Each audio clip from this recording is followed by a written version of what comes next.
제가 신학교 다닐 때 교회에 유명한 목사님들이 와서 가끔 설교를 채플 시간에 했습니다. 근데 그때 제가 신학교 진학한 지 목회를 하고서 성역 30주년이 되었습니다. 40년째입니다. 이렇게 말씀하실 때 참 오랜 세월 대단히 고생이 많으셨다 이렇게 생각했는데요. 제가 계산해 보니까 1983년도에 신학교를 진행했거든요. 그때 전사를 시작했고요. 그러니까 39년째를 제가 하고 있더라고요.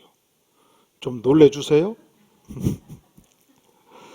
39년째 사역을 하면서 우리 성도님들의 삶을 자세히 관찰하면서 건강한 성도가 갖는 두 가지 특징이 있더라고요.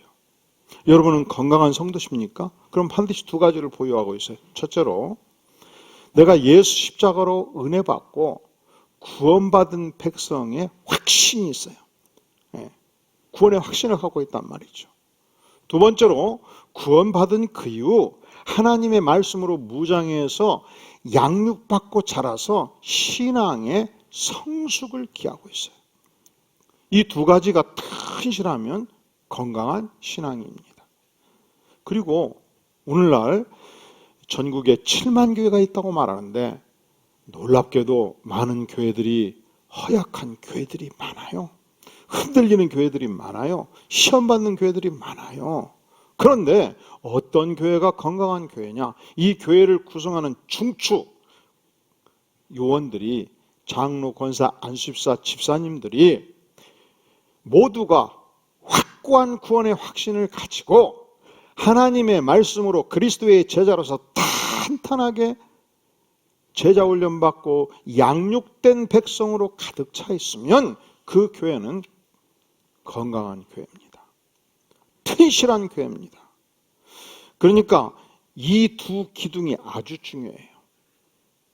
이 두 기둥이 흔들리면 교회도 미혹받기 쉽고 개인도 미혹받기 쉽습니다. 오늘 말씀 19절에 보면 내 형제들아 너희 중에 미혹되어 진리를 떠난 자를 누가 돌아서게 하면, 이 말씀은 그 시대에도 야고보 선생이 도왔던 초대교회 시절에도 성도들 중에서 전교회적으로 미혹받고 진리를 떠나서 흔들흔들했던 성도들, 교회들이 있었다는 사실입니다. 여기서 미혹받는다는 단어는 헬라어로 플라나오라는 단어인데 속아서 길을 잃다 이 뜻이에요. 우리가 숲속에 가서 나침반도 없이 거대한 숲속에서 길을 잃어버리면 아무리 헤매도 원점으로 돌아갈 수가 없잖아요. 그렇게 헤매는 인생이 미혹받는 인생입니다. 자, 미혹받는 인생이 갖는 첫 번째 특징, 반드시 진리에서 떠난다는 거예요. 그러니까 우리가 평소에 구원의 확신을 가지고 하나님의 말씀으로 깊이 심령이 양육되어서 장성한 분량 이르기까지 신앙이 자라가지 아니하면 쉽게 미혹받아요. 흔들려요. 진리에서 떠나요. 신앙이 무너질 수 있단 말이죠. 여기 나무가지가 있어요. 이 나무가지가 튼실하려면, 건강하려면 깊숙하게 뿌리를 내려야죠. 이 뿌리를 깊숙하게 내리는 것이 구원의 확신이에요. 거기서 자양분을 빨아 올려서 힘차게 위로 뿜어 올려줘야, 양육이 되어야, 하나님의 말씀으로 양육을 받듯이 자양분을 충분히 빨아 올려야 이파리가 맺고 나무가 자라고 무성한 열매를 맺지 않겠습니까? 그런데 뿌리가 뽑혀버리면, 구원의 확신이 없으면, 자양분이 올라오지 아니하면 말라 비틀어져요. 그래서 신앙에 파멸이 오는 것입니다. 얼마나 이 땅에 신앙의 파멸을 가져온 자가 많습니다. 놀랍게도 신천지 이단은 20만 명에 이르는데 그 중에 80% 이상이 기존교회 성도라고 그래요. 얼마나 교회가 허약하면, 얼마나 성도들이 허약하면, 얼마나 성도들이 구원의 확신을 받지 못하면, 얼마나 성도들이 하나님의 말씀으로 그리스도의 제자로서 자라가지 아니했으면 지극히 초보적인 성경 해석에서 그르치고 있는 신천지 이단에 그렇게 많은 사람들이 빠져가는가? 통탄할 일이 아닐 수 없습니다. 그런데 그렇게 미혹받으면 첫 번째 특징이 어디에서 떠난다고요? 진리에서 떠납니다. 성경 66권은 명백하게 진리의 세계관을 5가지로 보여줘요. 첫째로 하나님은 창조주시다. 하나님이 누구라고요? 창조주시다. 그 하나님께서 나를 향해서 위대한 계획을 가지고 계시며 나를 사랑하신다. 창조의 권세를 가지고 계시고 그분은 최고의 지성이시다. 그분은 전능하신 하나님이시다. 그분이 빛이 있으라 할 때 빛이 있었고 그분이 태양과 지구를 만드셨고 그분이 모든 이 땅의 동식물의 생명체를 만드셨고 그분이 디자인을 해서 인간을 만드신 것입니다. 하나님은 창조주시다. 이 인체의 신비함이요.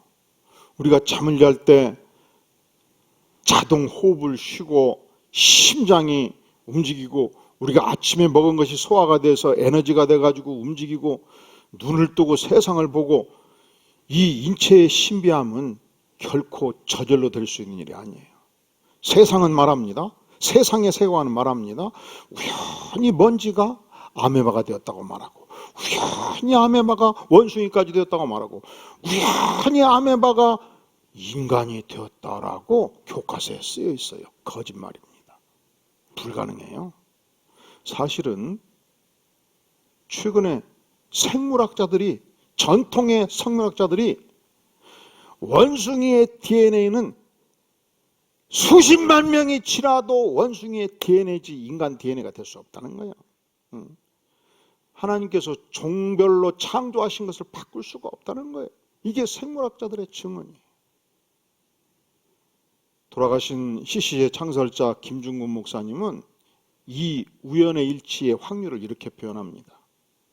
어젯밤 중국에서 황사가 엄청나게 몰아쳐가지고 이 건물의 틈새기를 통해서 쇳덩이들이 모여가지고 밤새도록 정확하게 시계가 움직이게끔 저절로 저거들이 모이고 뭉쳐서 아침에 와봤더니 시계가 돌아가더라. 이게 그 시계예요. 그러면 여러분들이 저를 뭐라고 하겠어요? 또라이, 진화론은 또라이예요. 그분은 이렇게 설명합니다. 어젯밤 중국의 황사가 몰려와가지고 이 황사 안에 담겨있는 쇠들은 쇠대로 모이고 시멘트는 시멘트대로 모이고 인테리어는 인테리어로 모여가지고 아침에 눈 떠봤더니 거대한 63빌딩이 형성되었다라고 보는 확률보다 먼지가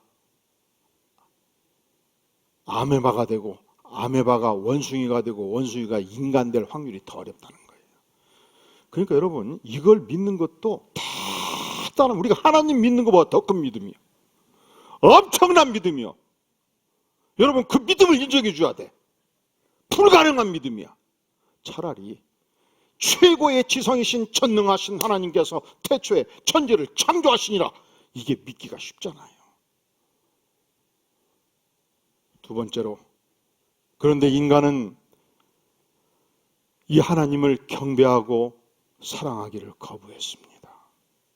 인간이 인간을 숭배하고 인간이 피조물을 숭배하기 시작함으로 죄에 빠졌습니다. 첫째, 하나님의 창조, 하나님의 속성, 하나님의 사랑, 하나님의 계획을 믿는 것입니다. 두 번째로 인간의 죄악입니다. 인간의 배신입니다. 인간의 타락입니다. 그런데 하나님은 인간의 타락을 두고 볼 수 없었습니다. 그래서 세 번째로 하나님께서 가장 사랑하는 독생성자 예수 그리스도를 이 땅에 보내주셨고 나를 대신해서 십자가에 죽기까지 하심으로 사망 권세를 파하셨고 영생을 선물로 우리에게 주셨습니다. 네 번째, 이 예수님의 십자가를 믿는 자만이 예수님의 보혈을 믿는 자만이 천국 백성이 될 수 있고 영원한 구원을 얻습니다. 구원의 길은 단 하나예요. 내가 곧 길이요 진리요 생명이니 예수 그리스도로 말미암고는 하나님 아버지께로 이를 자가 없습니다. 마지막으로 모든 역사와 인류는 예수 그리스도가 재림할 때 종말을 고합니다. 태초에 창조하실 때 역사가 시작되었고 예수가 재림할 때 역사는 마감하는 세계관, 이것이 진리의 세계관입니다. 최근 프란시스 교황은 미사 중에 이런 표현을 하였습니다. 예수 그리스도를 꼭 믿어야 구원을 받는 것은 아닙니다. 예수님을 안 믿어도 착한 일을 하면 구원을 받습니다. 모든 종교에는 구원의 길이 있습니다. 심지어 무신론자도 착하게 살면 구원을 받습니다. 누가 그랬다고요? 교황이. 신분이 어떤 자든이든지 하나님의 말씀을 반역하면 그것은 이단인 것입니다. 왜냐하면 하나님께서는 우리에게 명백하게 예수 그리스도가 길이요 진리요 생명이라고 선언하셨기 때문에 사도행전 4장 12절은 말씀합니다. 다른 이로서는 구원을 받을 수 없나니 천하 인간의 구원을 받을 만한 다른 이름을 우리에게 주신 일이 없음이라. 예수 그리스도 외에 이 땅에 구원의 길은 전혀 없습니다. 있다고 말하면 그것이 신앙의 부패요, 신앙의 미혹입니다. 그것은 마치 나무가 부러지듯이 신앙의 파산을 가져오는 것입니다. 그래서 문선명은 예수님께서 십자가에서 죽으셨을 때 실패했고 내가 메시아다, 내가 구원을 완성했다 말합니다. 확실한 이단입니다. 신천지는 예수님은 구세주가 아니다, 교주 이만희가 구세주다, 확실한 이단입니다. 미혹하는 자가 보여주는 첫 번째 특징이 뭐라고요? 명백한 성경의 진리로부터 떠난 것입니다. 두 번째로 미혹받는 자가 갖는 두 번째 특징이 있습니다. 그것은 예수님을 인생의 주인으로 보시지 않습니다. 자기 자신을 주인으로 알고 이단의 교주를 주인으로 압니다. 자기 생각의 판단의 근거입니다. 하지만 하나님의 백성은 언제든지 예수 그리스도의 말씀, 성경 말씀이 진리라고 믿습니다. 하나님께서 태초에 천지를 창조하시니라 말씀하면 하나님이 창조주라고 우리는 믿습니다. 하나님께서 남성을 창조하시고 여성을 창조했다고 말씀하시면 우리는 하나님께서 남성과 여성을 구분지어서 창조했다고 믿습니다. 하나님께서 자기 형상 곧 하나님의 형상대로 창조했다고 말씀하시면 인간만이 동물과 다른 위대한 하나님의 형상을 가진 존재라고 우리는 믿습니다. 그리하여 우리 인간은 하나님의 이미지, 하나님의 속성, 하나님의 판단, 하나님의 양심, 하나님의 이성을 가지고 하나님을 경배하며 사는 위대한 존재가 된 것입니다. 하나님께서 남성을 창조하시고 그 돕는 배필로 여성을 창조했다고 말씀하시면 우리는 그 말씀이 옳다고 믿습니다. 하나님께서 구약시대 여기저기 횡령하는 동생아자들이 있었을 때 말씀하셨습니다. 레위기 18장 13절 누구든지 여인과 동침하듯 남자가 남자와 동침하면 둘 다 가증한 일을 행함인즉 반드시 죽일지니. 반드시 어떻게? 죽일지니 자기의 피가 자기에게로 돌아가리라. 구약시대 하나님의 가장 기본적인 원리, 남성과 여성이 만나서 결혼하도록 만든 이 원리를 반영하는 것은 창조주의 주권 침해이기 때문에 사형 언도를 내렸어요. 신약시대 바울사들은 로마서 1장 26절에서 여자들도 순리대로 쓸 것을 바꾸어, 여자들이 순리대로 남성과 결혼해서 살 것을 바꾸어 영리로 쓸 때, 여성이 여자와 결혼해서 살 때 이것은 잘못됐다는 것입니다.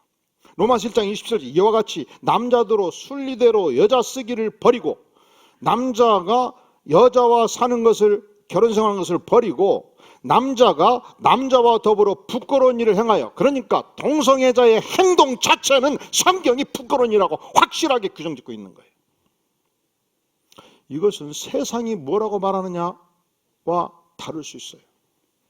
이것은 세상의 가치관과 다를 수 있어요. 우리에게 중요한 것은 모든 역사의 판정은 하나님의 말씀이 판정하는 것입니다. 그런데 하나님의 말씀은 로마서 1장 27절 남자가 남자와 더불어 부끄러운 일을 행한다고 표현합니다. 그리고 그들의 그릇 때문에 그들의 잘못된 행동에 상당한 보응을, 상당한 심판을 이미 받았다 성경은 말씀해요. 자, 미혹받는 자의 첫 번째 특징, 진리를 떠난 거죠. 미혹받는 자의 두 번째 특징, 판단의 근거가 예수 그리스도의 말씀에 있지 아니하고 자기한테 있다고 그랬어요. 예수 그리스도의 말씀은 이 모든 역사와 인간 행위의 판단의 근거가 하나님의 말씀에 있는 것입니다. 그런데 그 하나님의 말씀은 동성애자들은 이미 그들의 잘못된 행동에 대해서 이미 상당한 심판을 받았다는 것이죠. 어떤 심판을 받았느냐? 미국의 질병관리본부는 미국 청소년 에이즈 감염 경로의 90% 이상이 남성 동성애자로부터 발생했다고 발표했습니다. 영국 보건당국은 영국 런던 외독 감염자의 90% 이상이 남성 동성애자로부터 발생했다고 발표를 했습니다. 카메론 박사는 동성애자들은 그들이 겪는 정신적 착란으로 인해서 평균 수명이 보통 사람보다 24년 짧다고 발표를 했습니다.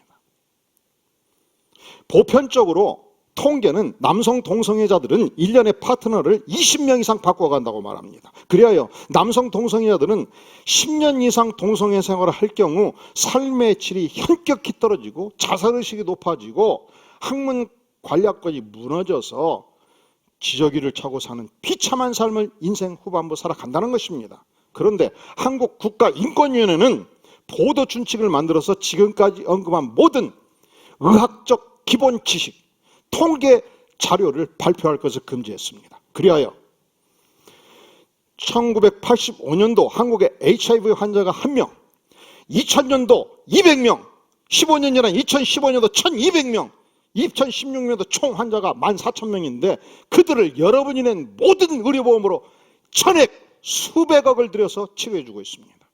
이것이 현 국가가 하는 일입니다. 2000년도에서 2016년까지 전 세계 에이즈 환자는 35% 줄었어요. 대한민국은 지난 16년 동안에 5배 증가했습니다. 이것을 발표하지 못하도록 국가인권위가 금지를 시킨 것입니다. 어디에도 보도하지 않아요. 만약에 차별금지법이 통과되면 저는 여기서 나갈 때 집으로 못 가요. 경찰에 체포됩니다. 그래서 성경은 동성애자들은 이미 상당한 심판, 상당한 보응을 받았다고 말하는 것입니다. 마약을 흡입하는 자는 마약을 흡입하면 몸이 망가져 가지요. 담배를 피셔도 60이 넘으시면 폐가 약해지고 이 담배 안에는 수천 가지 유해 물질들이 온몸을 수색해 가지고 허약하게 만들어요. 혈관을 약하게 만들고. 그래서 의사 선생님이 반드시 권유하지 않겠습니까? 선생님, 그 연세에 피시면, 두갑을 피시면 폐가 반드시 망가집니다. 몸이 망가집니다. 이제는 반드시 끊으셔야 됩니다. 마찬가지예요. 마약도 그렇고요. 동성연애도 그렇다고 성경은 말씀하고 있는 것입니다. 우리가 왜 하나님의 백성으로서 차별금지법을 반대하는가? 성경이 금지하고 있기 때문에 그렇습니다. 그리고 이 차별금지법은 명칭이 잘못되었어요. 동성애자 우대법이에요. 우리는 담배를 피시는 분들, 담배 피웠다는 사실 때문에 그 인권을 해치지 않습니다. 마약 하시는 분들, 마약을 한다는 사실 때문에 그들이 누릴 수 있는 국민으로서의 이 시민권을 해치지 않습니다. 인간으로서 충분히 존중하고 그 인격을 존중합니다. 동일하게 동성애자들도 인격을 존중할 필요가 있습니다. 그러나 의학적인 기본 지식과 성경이 말하는 심판의 내용을 우리는 멈출 수가 없는 것입니다. 왜냐하면 동성애로 인해서 마약 흡입으로 인해서 몸이 망가지기 때문에 하나님의 순리가 아니기 때문에 하나님의 말씀이 반대하고 있기 때문에 우리는 이 명백한 진리를 선포하는 것입니다. 그런데 이단은 우리를 미혹합니다. 명백한 성경적 세계관에서 진리로부터 떠나게 미혹하고 이단은 우리를 미혹합니다. 예수님이 너의 인생의 주인이 아니다. 이단의 교주가 주인이다. 너의 인생은 너 자신이다. 너가 모든 것을 판단하라. 아닙니다. 우리는 하나님의 위대한 말씀으로 예수 그리스도의 은혜로 인생을 바라보고 판단하는 것입니다. 그리하여 우리가 미혹에서 한 영혼을 주 앞에 돌아서게 할 때 그 돌아선 인생에게 주어지는 놀라운 축복이 있습니다. 20절, 너희가 알 것은 죄인을 미혹된 길에서 돌아서게 하는 자가 그 영혼을 사망에서 어떻게 한다고요? 사망에서 어떻게 한다고요? 구원의 축복을 우리가 선물로 주는 것이죠. 여기서 죄인은 형사 범죄인을 말하는 것이 아니지요. 미혹된 길에 빠진 자, 예수님을 구세주로 섬기지 아니한 자, 예수님을 믿다가 낙심해서 세상으로 흘러간 자가 죄인이에요. 우리는 하나님으로부터 천국 백성의 은혜를, 구원의 은혜를 주셨고, 천국 백성으로서 천국 백성을 양성하는 전권 대사로서의 직무를 부여받은 것입니다. 그리하여 우리의 사랑하는 부모, 형제, 이웃들, 이 복음을 알지 못하는 자들에게 세상에서 돌이켜 하나님께 나아가도록, 사단에서 돌이켜 하나님께 나아가도록, 이단에서 돌이켜 하나님께 나아가도록 안내하는 삶의 축복을 누리게 되는 것입니다. 한 영혼이 미혹된 길에서 돌이키게 될 때 구원의 축복을 누리죠. 두 번째로 한 영혼이 미혹된 길에서 돌이키게 될 때 오늘 20절 말씀 하반절, 허다한 죄를 덮을 것입니다. 그 인생 생애 중에 어떤 죄를 지었어도 십자가의 은혜를 덧입고 모든 죄를 사함받는 축복을 누리게 됩니다. 누가복음 15장에서 세 가지 비유가 등장합니다. 첫째로 이른 양의 비유. 한 목동이 100마리의 양떼를 낮에 푸른 초장에 실한 이 풀을 먹도록 풀어놨습니다. 밤이 되었을 때 양떼를 다 불러서 우리에 넣습니다. 그런데 100마리 중에서 한 마리가 없어요. 그러면 선한 목자는 결코 그냥 잠자리에 들지 않는다는 것입니다. 다시 사냐로 나갑니다. 골짜기로 나갑니다. 산으로 올라갑니다. 헤매고 찾습니다. 산 언덕 골짜기에 쓰러져 있는 양을 발견했을 때, 자정이 다 되었을 때 그 양을 들쳐업고 내려와서 친구들을 다 모아놓고 잔치를 벌이지 않겠느냐? 한 영혼이 구원받을 때.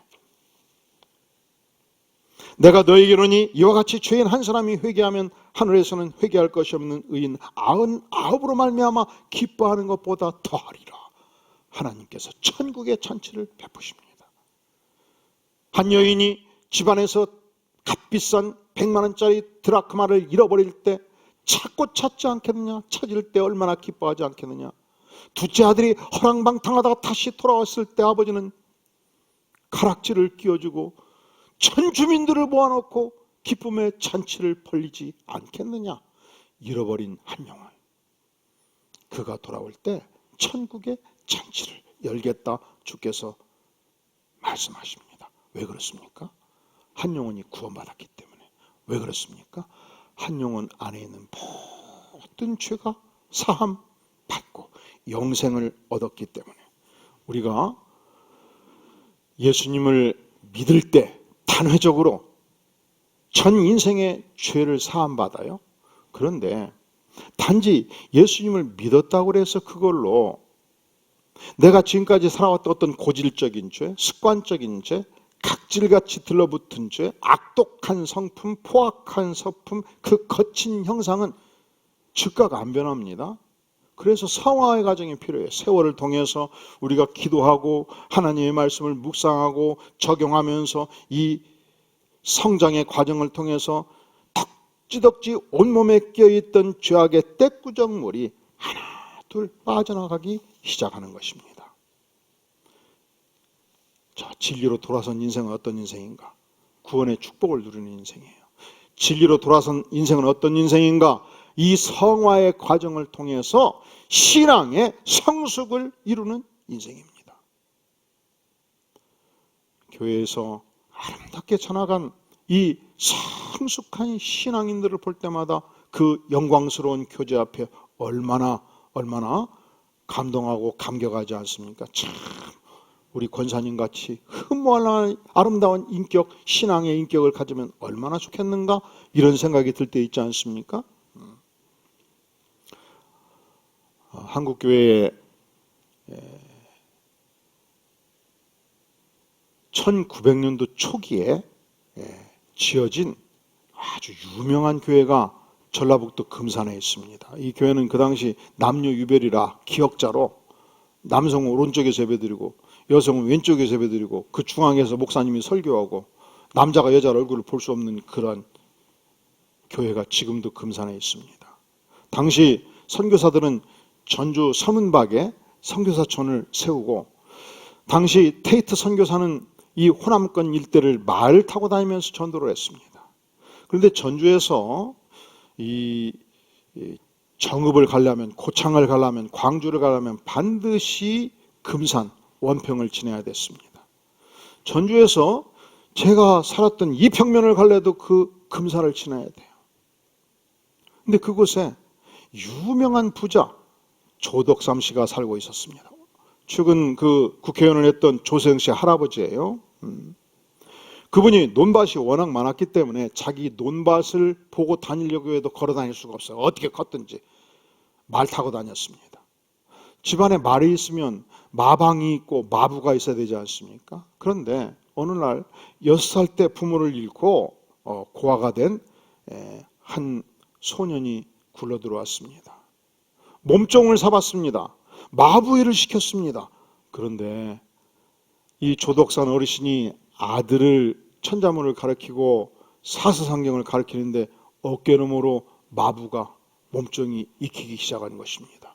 그래서 기왕 배우려면 올라와서 같이 배워라 교육을 시켰습니다. 문제는 이 테이트 선교사가 오다 가다 들리면서 이 조덕삼 어르신과 유교를 논하고 기독교를 논하다가 드디어 은혜를 받고 예수를 믿게 된 것입니다. 어깨너머로 이 복음을 듣고 이자익 머슴도 예수를 믿게 된 것입니다. 열심히 교회를 섬겼습니다.